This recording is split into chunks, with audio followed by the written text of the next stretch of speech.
Hello there guys, and welcome to another episode of Flytying with Onymphs. So it's almost springtime, and an early spring fishing day came to my mind from last year. It was pretty chilly for a spring day, but as the afternoon sun shimmered on the river's surface, some brown caddises started their mating dance before me. Their wings were light brown, with darker bodies and huge antennae. And soon after, the fish noticed them too, and started feeding on them, so I tied one and saved the day. So today I'd like to show you the brown CDC Knottail Caddis.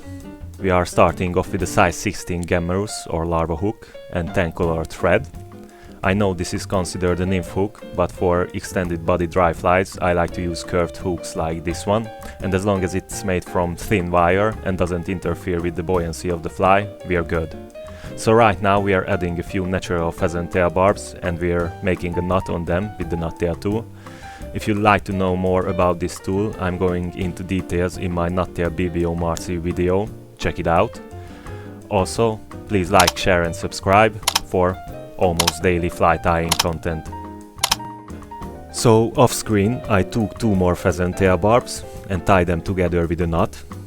This knot is very important, since without it, these barbs would just slip out of the first one. So we take them and pull them through the knot.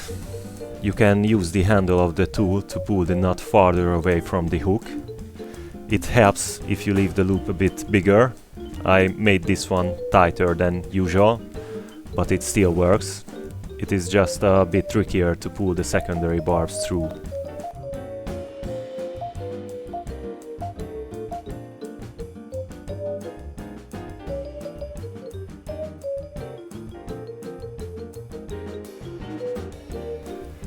So we tighten the knots by pulling them together. We have to use just enough force to make a solid connection, not too much, to avoid tearing the barbs.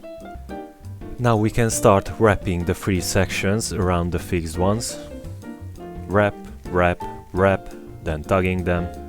Wrap, wrap, wrap once again, and repeating this process till we reach the desired length of the abdomen.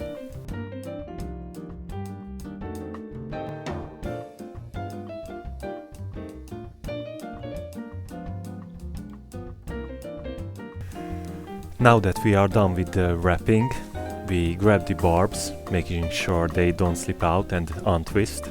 Then unthread them from the hook and thread them down again where we want the abdomen to begin.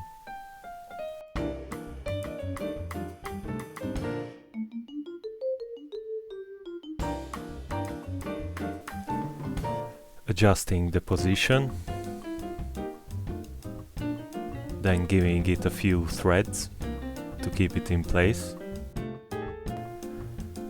Then we snip off all the excess material from both ends.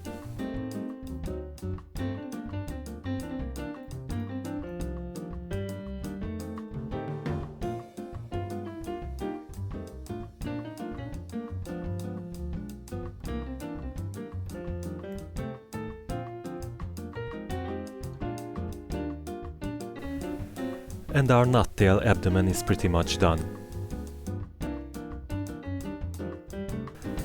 Then we start adding some light brown hair dubbing. This will shape the thorax and will be the foundation of the wings.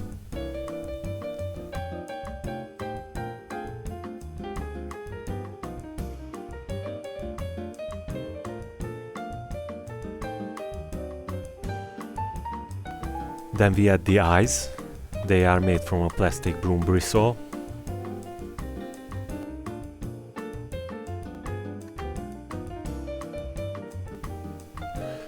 And after the eyes are secured in place, we add some natural deer hairs for the legs.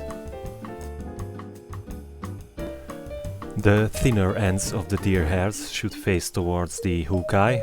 We will tie them in position later, after we added some more material for the thorax.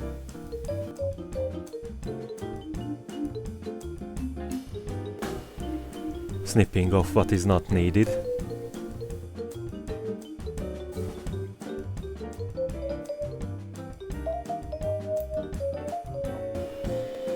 We add some more hair dubbing. Then for the wings, we use some light brown CDC feathers.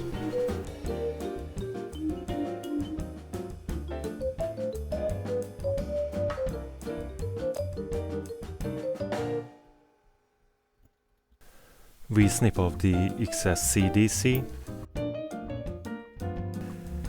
And then we thread the legs down on both sides, this time facing away from the hook eye.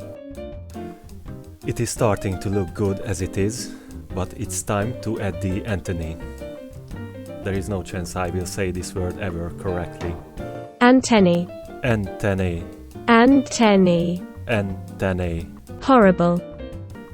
Okay, they are made of 2 pheasant tail barbs, tied in between the eyes.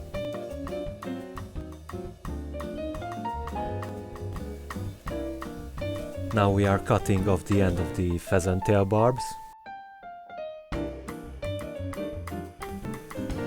Then we add some of the fuzzier fibers of the CDC feathers as the collar. Just twist it on the thread like it's dubbing.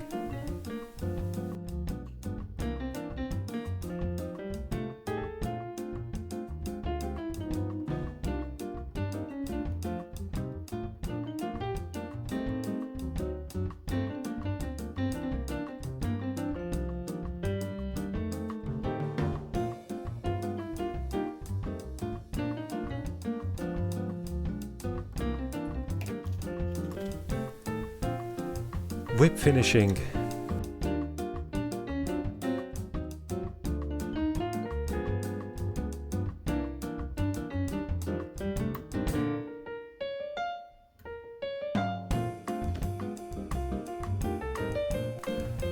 And our Knottail CDC Caddis is ready to fish. It only needs some minor adjustments to be presentable. Let's see the floatage test. As you can see, it floats nice on its own, but don't forget to use some floatant.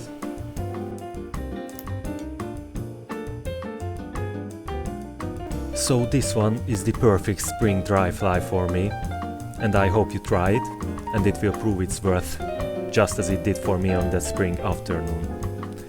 Anyways, thanks for watching, check out my other videos, bye!